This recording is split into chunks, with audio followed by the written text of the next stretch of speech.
Hey guys, it's Davey here, and it's currently day 20. Hopefully you guys are staying on task, keeping your head up and just fighting for your goals, And today I have bad news and good news. Bad news, let's just get out of the way. My demo call meeting didn't work. They didn't show up. Another flag probably, but nonetheless I'll follow up on them. All right. And the good news is that I guess this experience also taught me something. It taught me to prepare myself. It taught me that no matter what happens in the end, you got to prepare yourself. No matter if they show up or if they don't show up, no matter if you get the sale, if you don't get the sale, you got to be your best self. No matter how any other one act or someone else act on you, you got to be your best. You got to hold your values, you got to hold your principles. Just because they come late, you got to come to the meeting like 5 minutes prior. Just because they didn't text you, you got to text them first to make sure they'll show up. No matter what, be the first initiative. Be the first person doing it. If don't focus on what other people are doing or not doing. Just focus on what you can do better. You know, okay, well, I'm not sure if today's meeting will show up. And this uncertainty might make you, not want to prepare or makes you become lazy in some way. But just because someone else is, lazy or unorganized in any way shouldn't influence you to be the same. And not just that, but today's preparation made me, complete a lot of work that I thought was not possible in such a short time. You know what I mean? Like an example would be today morning I had to go to my parole officer to report to tell them how my day went or my week. Right. And normally every morning I have a cold calling session, but I took that session today to give time to go to the report before my meeting, right? And normally for me to go there, I have to catch the train and bus, 1 hour then and then 1 hour back, and the meeting's about like 1 hour. What I'm saying this is I'm not trying to complain or mourn to you guys how long the journey is.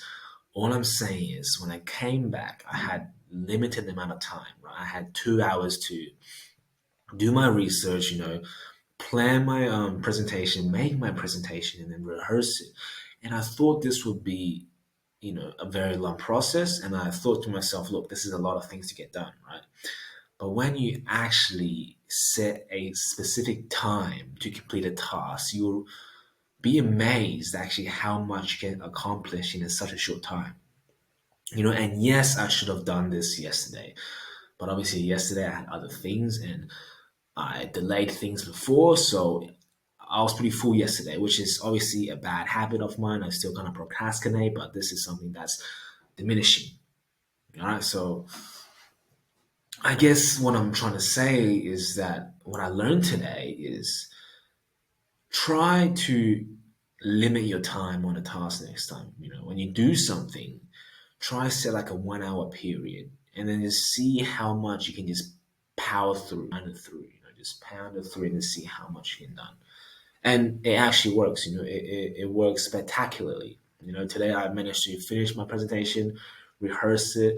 It's not the best, don't get me wrong. I haven't even got any feedback from it, but it was enough to my understanding to just kind of explain everything, offer my pitch, etc. But they didn't show up, but that's not the case. If they show up or not is not the problem. Okay, they didn't show up in the first place because of I did something wrong and I didn't, make them feel comfortable or trustworthy to be on this demo call in the first place, and that's something I could work on. But obviously don't let your failures beat you down too much, or don't let your failures be too personalized, because when it does hit you personally, you become affected. So it mentally affects you, which is not good. You don't want to be let down by such a defeat. A defeat should be the biggest compliment or biggest feedback you can get in life. It'll teach you so much if you just don't take it personally. And I know it's hard, and I know it's hard to not take it personally when the rejection and defeat is feels like it's legit aimed at you personally. But and I am still getting over this rejection and personal rejection. Right? I am still a bit nervously jumping on the call, but when you realize that, when you become conscious of the rejection, and the actual rejection is actually not linked to you, just just you'll get through life so much quicker. You'll learn from mistakes quicker. You actually learn what the mistake is trying to teach you. You know. But anyways, I said this before, but what I'm trying to say today is just be prepared. Anything could happen in the end, but you gotta be you. You gotta be your own man. You gotta own up to yourself. You gotta hold your values and principles no matter what happens. No matter if the world changes or the circumstances are against you, or even if this guy will not show up, you still gotta be your best. You gotta set the expectations so you can give others something to look at. So you can give others something to admire at. But if you set your expectations low, like, okay, you know what? They don't want to give a shit. I'm not gonna give a shit. That's not how it works, guys. Hold yourself, hold your own, and own your life. All right. But that is all I got to say for today. Not the best day, but also I am heading in the right direction. So it is a good day in my eyes. Any day is a good day if we fight for our goals. But that's all I got to say for today, and see you guys tomorrow.